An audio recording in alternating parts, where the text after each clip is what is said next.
Təbii, hər bir kəs düşündüyü qədər, idraki qədər Allah Teala və Təbarəkə pey aparır.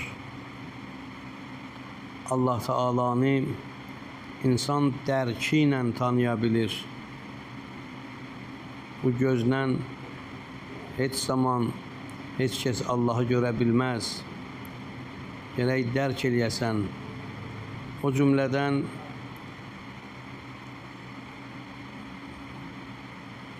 hər nə ki aləmi təbiətdə görürük, onun bir xaliqi, yaradanı, həyat verəni var ki, o həyat verən, yaradan itaətə, ibadətə layiqdir. Qur'an-ı Şərif neçə hissədən ibarət olduğu üçün bir hissəsi tarixlərdən bəhs eləyir. Odur ki, ədiblər deyiblər, ədib insanlar, əxlaq sahibləri deyiblər ki, hər bir xalq tarixin, keçmişin bilməsə, gələcəyin nizam, intizama sala bilməz. Ot kötüyünün üstündə bitər.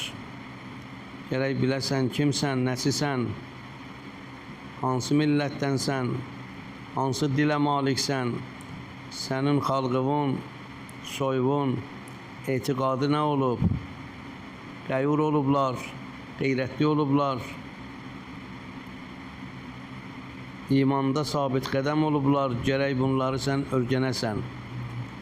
O nöqteyi nəzərdən keçmişlər deyib ki, heç olmasa 7 babavun adın gərək biləsən. Ki, sən kimsən? Amma kitablarda var, əqaid kitablarında, qeyrilərində Peyğəmbərimiz Həzrəti Muhammed əleyhisselamın 14 babasının adın bilsin, imanın daha təkmil olmuş saylar. Muhammed İbni Abdullah, İbni Abdülmuttalib, İbni Abdülmenaf, İbni Qusey, İbni Kəb, İbni Ləv, bu cür 14 dənə babasını saymağa kitablarda bu verilib. Bir rivayətə görə 47-ci babası